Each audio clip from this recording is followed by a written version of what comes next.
Presiden Joko Widodo mengajak negara-negara ASEAN agar tetap bersatu di tengah ketegangan geopolitik yang berpengaruh pada kawasan Asia Tenggara. Hal tersebut disampaikan Presiden ketika membuka konferensi tingkat tinggi ke-43 ASEAN di Jakarta kemarin.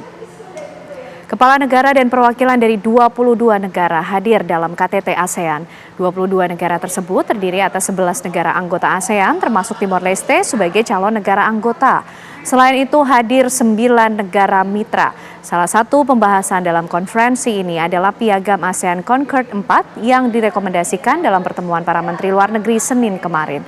Piagam tersebut merupakan inisiatif yang dibuat Indonesia untuk menjadi landasan visi komunitas ASEAN 2045. Berbagai isu kawasan ASEAN juga menjadi pembahasan, diantaranya krisis Myanmar dan soal Laut Cina Selatan.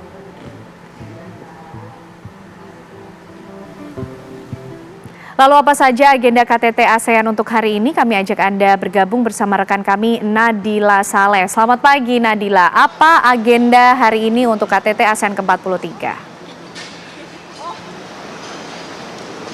Ya baik, selamat pagi Kanada dan juga pemirsa. Di hari kedua penyelenggaraan KTT ASEAN ke-43 ini, seluruh delegasi pemimpin perwakilan negara-negara ASEAN yang hadir di KTT ASEAN ke-43 ini akan menjalani sejumlah agenda. Berdasarkan rundown yang kami terima pada hari ini, memang agendanya akan lebih berfokus pada pertemuan-pertemuan bilateral. Pagi tadi kami informasikan bahwa di pukul 7.30 pagi tadi Presiden Joko Widodo melakukan pertemuan bilateral dengan Presiden Bangladesh. Kami belum bisa menjelaskan secara jelas apa saja pembahasan yang dibahas dalam pertemuan pagi tadi. Namun pastinya dalam pertemuan tersebut Presiden Joko Widodo akan membahas mengenai kerjasama ekonomi dengan negara Bangladesh begitu. Kemudian Kanada dan juga pemirsa, pada pukul 8.30 tadi juga ada pertemuan antara negara mitra Cina dengan negara-negara anggota ASEAN.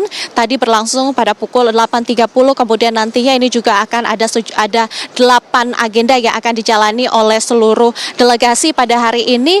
Nanti juga akan ada pertemuan antara negara-negara anggota ASEAN dengan negara mitra Kanada, kemudian Amerika Serikat dan juga Korea begitu. Kanada dan juga pemirsa, di hari ini juga selain dilakukan pertemuan bilateral dengan negara-negara mitra dan juga negara-negara anggota ASEAN, tentunya juga akan ada pertemuan yang merupakan diskusi Forum Indo-Pasifik.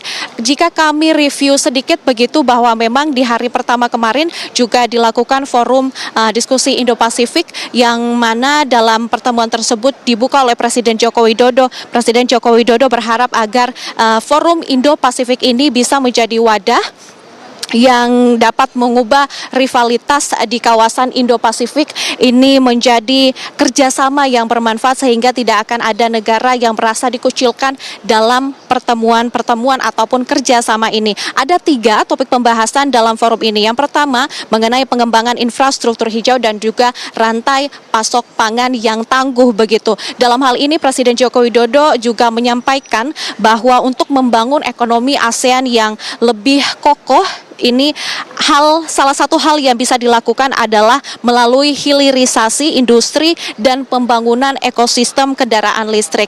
Pembahasan ataupun topik kedua yang dibahas yaitu mengenai pembiayaan yang berkelanjutan dan inovatif. Hal ini menjadi penting karena ASEAN membutuhkan 29,4 triliun dolar Amerika Serikat untuk transisi energi. Kita ketahui bersama bahwa hal ini memang membutuhkan skema pembiayaan yang inovatif melalui kemitraan yang saling membangun dan saling memberikan manfaat antara negara-negara anggota ASEAN begitu. Kemudian pembahasan ketiga dalam forum Indo-Pasifik ini mengenai transformasi digital dan yang inklusif dan juga ekonomi kreatif. Agenda ini juga dinilai penting oleh seluruh delegasi karena ekonomi digital di kawasan ASEAN pada 2030 ini diperkirakan tumbuh hingga 1 triliun dolar Amerika Serikat. Adopsi teknologi digital pun dibutuhkan dalam hal ini.